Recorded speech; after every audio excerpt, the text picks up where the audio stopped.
Attention, cette vidéo contient des spoils sur le film de Big Deal 3, je vous conseille d'aller le voir avant de visionner cette dernière. Bon visionnage. Alors aujourd'hui, je suis ravie d'accueillir Lorenzo Chiche qui va répondre à toutes nos questions sur son film Big Deal 3. Et oui, Big Deal 3 est sorti il y a quelques semaines en salle et maintenant disponible sur YouTube. Donc bonjour Lorenzo. Bonjour. Très heureuse de t'accueillir ici, comme très heureuse de tout savoir sur le film. On va tout te demander, toutes les questions que les téléspectateurs auront pu se poser et toutes les questions aussi que je me pose parce qu'il y en a pas mal. Allez, c'est parti. Alors, Big Deal 3, c'est un bon cocktail. Un cocktail plein d'action, de violence, de scènes d'action. Ça bouge dans Big Deal 3. Pourquoi un intérêt comme ça pour le thème de la mafia ? Je me devais de faire un film sur la mafia parce que depuis tout petit, je suis plongé là-dedans. En fait, mon père adore la mafia, il adore De Niro et je suis passionné de cet univers sicilien. Et puis la mafia fait partie de mes racines parce qu'en fait je viens d'une famille italienne immigrée. Je suis passionné de Quentin Tarantino et Martin Scorsese et j'adore leurs œuvres. Et donc c'était une obligation de faire un film sur la mafia. Alors aucun Big Deal ne se ressemble, chaque Big Deal a ses qualités, a ses petits défauts de montage, mais chaque Big Deal ne se ressemble pas. Mais dans ce Big Deal là, j'ai envie de dire que c'est la surprise, la grande surprise au niveau de la qualité. Alors on a des musiques qui sont en rapport avec les scènes d'action, on a des panoramas qui sont splendides, franchement je mâche pas mes mots, ils sont splendides. On a donc des musiques qui sont en rapport, des effets spéciaux, mais aussi beaucoup de recherche au niveau des dialogues. Et on voit qu'il y a des moyens qui ont été employés, quand même des moyens supplémentaires que dans les deux derniers Big Deal. Donc comment est-ce que tu peux expliquer cette belle progression de Big Deal 3 ? On a une nouvelle équipe de studio pour tout ce qui est écriture, composition, chanteur pour les musiques, parce que toutes les musiques qui sont dans Big Deal 3 sont des compositions originales ou alors des musiques qui sont libres de droit. Ensuite, pour tout ce qui est effet spécial, on a Ryan Monnier, parce qu'on était à 3 sur le montage de Big Deal 3. Il y avait Thibaut qui s'occupait de tout ce qui était l'étalonnage. Alors l'étalonnage, pour les novices en cinéma, c'est pour donner un aspect film aux vidéos. Ensuite, je m'occupais moi-même du filage, donc c'est-à-dire la continuité des séquences. Et pour terminer, on envoyait à Ryan qui s'occupait des effets spéciaux. Au casting de Big Deal 3, on a différents acteurs, des nouveaux acteurs, des acteurs qui débutent dans le milieu, mais on a aussi un acteur français très talentueux qui s'appelle Laurent Mouton. Donc Laurent Mouton, si on regarde un petit peu sa filmatographie, il a tourné dans Les Randonneurs à Saint-Tropez, le film mythique du Golfe Saint-Tropez. On a aussi Un jour mon père viendra avec Gérard Jugnot par exemple. On a aussi Fondy ou dans la série Canal+ Engrenage, ou encore Camping Paradis, la fameuse série de TF1. Et à la fin de sa filmatographie, dernier film qui est apparu, qu'est-ce que c'est ? Figurez-vous mesdames et messieurs, c'est Big Deal 3 de Lorenzo Chiche. Alors là c'est la classe. Comment vous avez fait pour tourner avec cet acteur ? Laurent Mouton est un acteur qui vit ici dans le Golfe et c'est le père d'un de nos techniciens, James Mouton. Et donc Laurent est déjà quelqu'un de très accessible, qui n'a pas du tout la grosse tête malgré son grand palmarès d'acteur du cinéma français. Et il est excellent comme acteur parce qu'il est venu, il a voulu comprendre la scène, son personnage, on a fait plusieurs fois des répétitions avant d'enregistrer.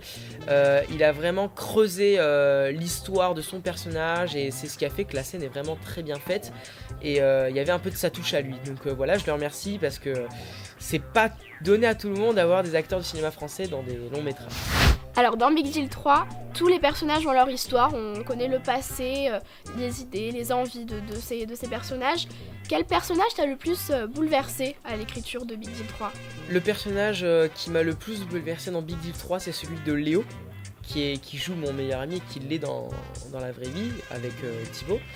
Et en fait, pour lui, je me suis beaucoup inspiré du personnage de Nick Carraway dans Gatsby le Magnifique, parce qu'en fait, c'est un personnage qui est à la fois secondaire, qui est interprète de l'histoire et à la fois spectateur. J'hésite beaucoup sur sa fiabilité tout le long du film, et il va en souffrir d'ailleurs. C'est celui qui est décisionnaire de beaucoup de choix dans le film. C'est lui qui va dire à Clément de venir avec nous pour la boulangerie, la fameuse scène où Clément meurt. Il s'en voudra tout le long du film de cette décision. Donc on l'a dit, dans Big Deal 3, on a plein de nouveaux moyens, on a des améliorations quand même remarquables. On retrouve la petite voiture sans permis de Big Deal 1 et de Big Deal 2, mais on retrouve aussi des voitures luxueuses, des voitures prestigieuses.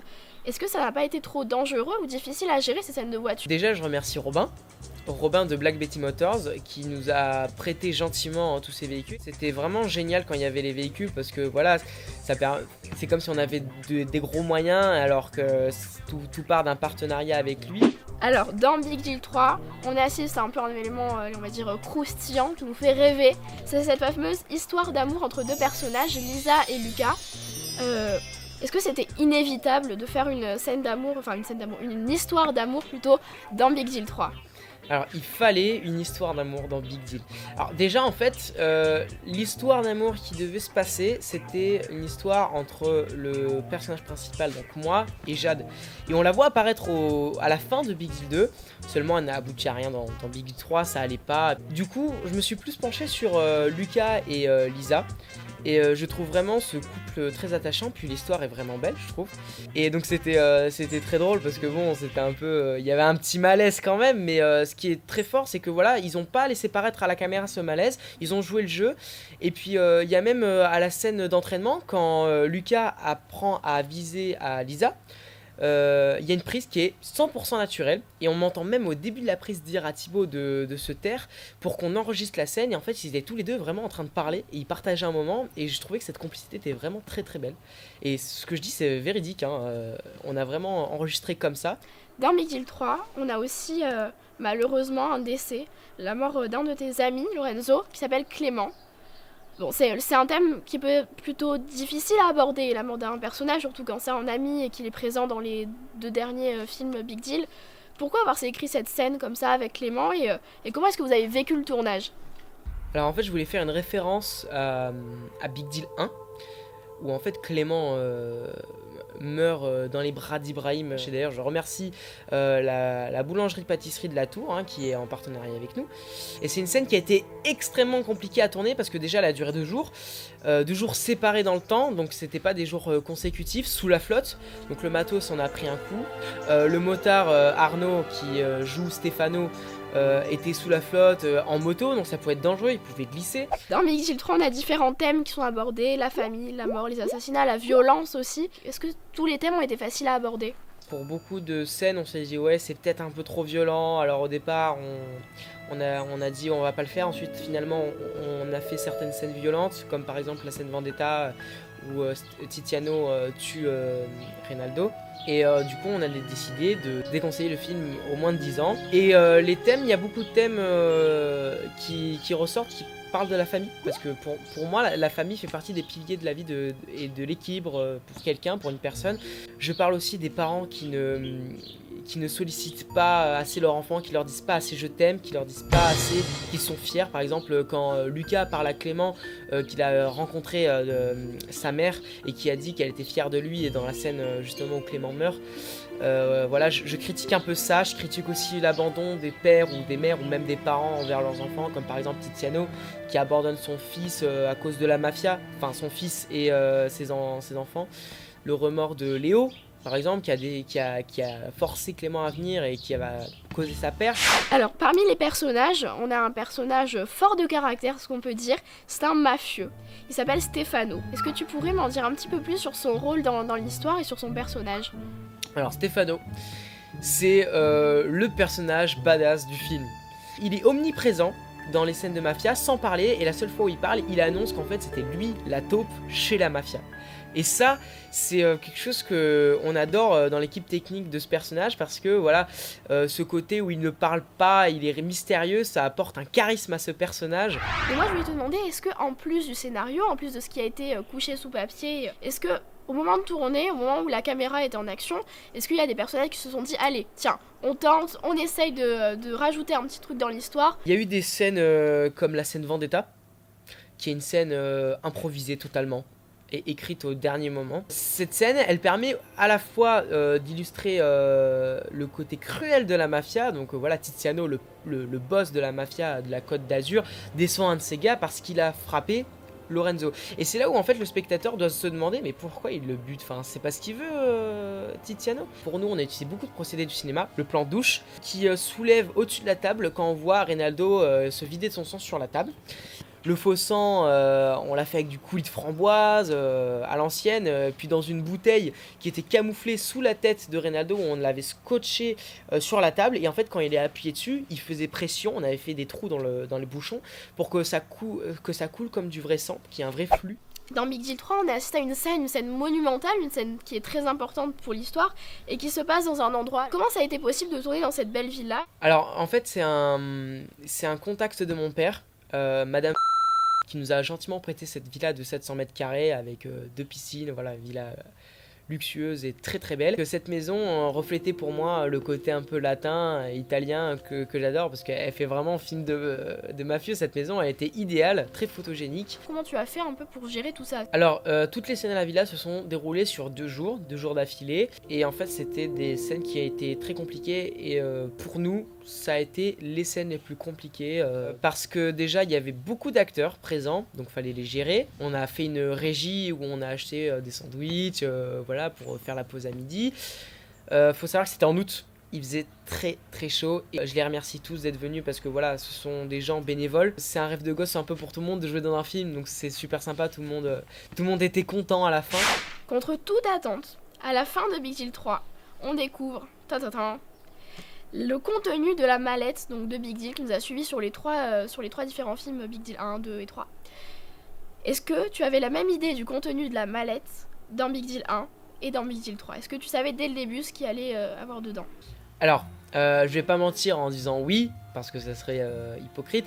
Pas depuis le tout début, mais à partir de la fin de Big Deal 1, pour concrétiser et rendre un peu plus sérieux le projet, pour l'abolir à une saga, j'ai donc imaginé cette alternative dans l'histoire pour la mallette. Donc oui, c'est quelque chose que j'ai en tête depuis 2-3 ans. Alors, chaque film a une scène mythique. J'ai envie de dire une scène qu'on retient, soit que les spectateurs on retient et ça en fait leur scène mythique. Mais le réalisateur a parfois une scène mythique en tête. Quelle a été ta scène mythique ? J'ai plusieurs scènes où c'est mon petit chouchou parce que j'adore la scène quand Laurent Mouton vient, parce que par son jeu d'acteur quoi. Son jeu d'acteur, mon père qui a très bien joué aussi, mais je pense que ma scène préférée c'est la scène Vendetta où Tiziano tue Reynaldo. Alors, dans Big Deal 3, dans Big Deal 1 et Big Deal 2, tu parles de la mafia. Alors là, la mafia en prend plein pour son grade, il n'y a pas de limite. Est-ce que Lorenzo Chiche, le réalisateur, a déjà eu peur des menaces qu'il peut recevoir de la mafia ? Non, j'ai pas peur parce que déjà j'ai pas la prétention de dire que mon film est vu par tout le monde. Donc il y a très peu de chances que la mafia tombe dessus. Bien sûr c'est comique, bien sûr je mène à l'autodérision la mafia, mais j'essaie plus de rendre un léger hommage. Alors attention, je dis pas que la mafia c'est bien. J'ai voulu illustrer voilà, les bons côtés entre guillemets de la mafia qui aide parfois les démunis, aussi le côté famille, le côté latin. Et tout de suite après cette scène là, avant cette scène là pardon, il y avait justement celle où on explique qu'est-ce que fait la mafia dans Saint-Maxime. Donc j'ai voulu mettre un contraste. Et c'est comme ça que je voulais montrer la mafia. Donc, dans Big Deal 3, on a une scène monumentale qui vient clore un petit peu la saga Big Deal. C'est une scène pleine d'émotions qui nous prend un petit peu à la gorge. C'est une scène entre 2 frères, Valentino et Lorenzo. Est-ce que sur cette scène, il n'y a pas eu plus le sentiment de fraternité, enfin la vie réelle finalement qui a pris le dessus sur ce qui était écrit au scénario ? Bah ouais, rien que d'en parler, ça m'émue un peu parce que moi j'adore cette scène. C'est même un peu dans mes coups de cœur. On a opté pour cette fin-là. Et pour éviter de tomber dans le cliché happy end, eh ben, j'ai voulu mettre une autre destinée pour mon personnage. Alors attention, hein, ça n'ouvre pas sur un Big Deal 4. Et puis voilà, je voulais finir sur cet aspect d'une situation qui est horrible, l'affrontement entre 2 frères. Et je voulais montrer le vrai héros de toute cette trilogie, qui est Valentino.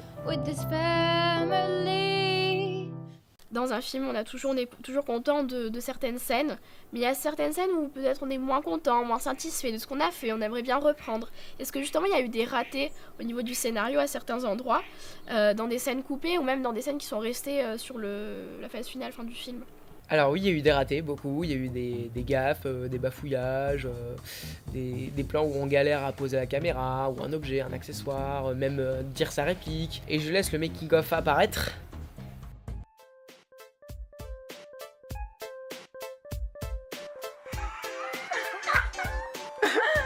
Moi j'ai cru que vous alliez faire un concours de top.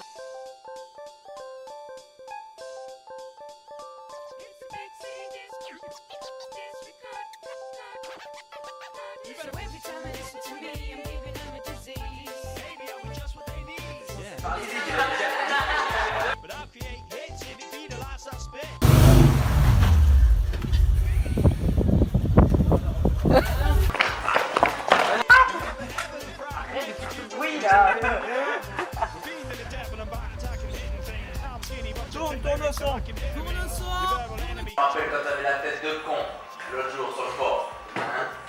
Voilà. Il t'a cogné. Vous le butez.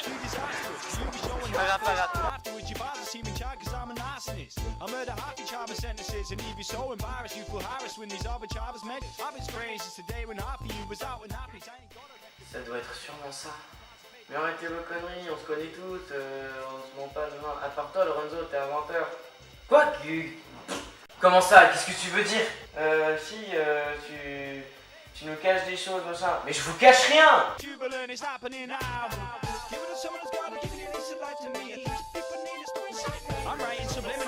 On l'a fait!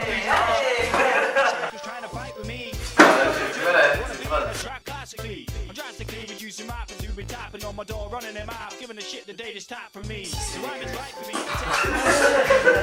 Big-headed, but I spray like a rhino piece. I'll flush you like a system to a place where no one miss you. Piss you around the U-bend and then it's hasta la vista. So you'll be classed to be. Couvrez-moi. T'as pas trop chaud? Merci. Coupé.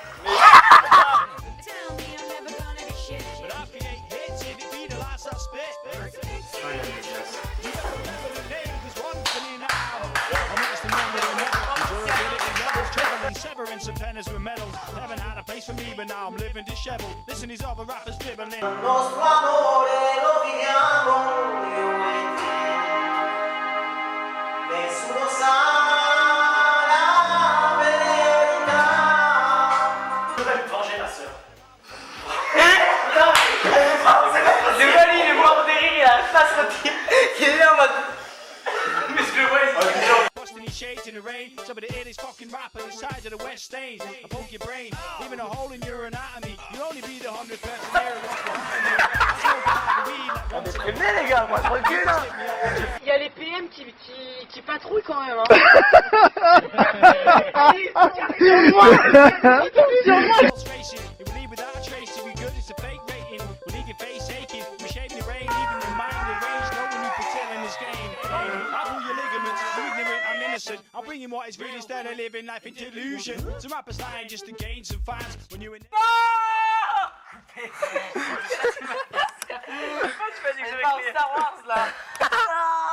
Vendeur de jus d'orange.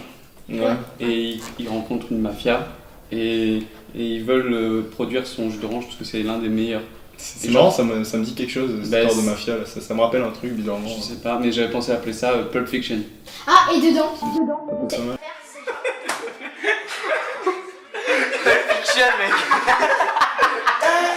Un petit mot pour votre footing de la mort?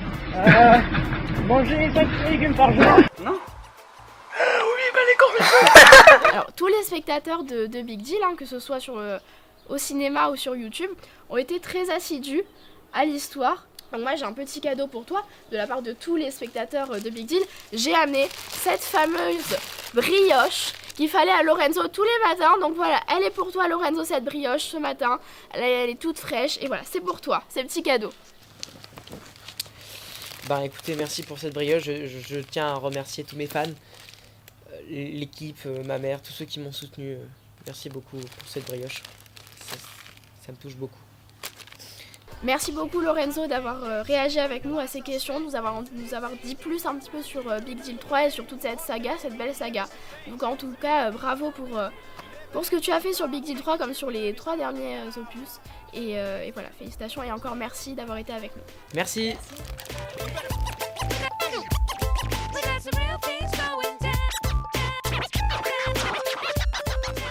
C'est quand même une trilogie qui a duré 4 ans de tournage, ça clôture un peu ma vie d'adolescent, de belles rencontres, voilà, j'ai vu des belles facettes de l'humain, voilà, bénévoles, investis, des gens qui étaient vraiment à fond dans le projet, et je tiens à remercier ceux qui sont là depuis le début.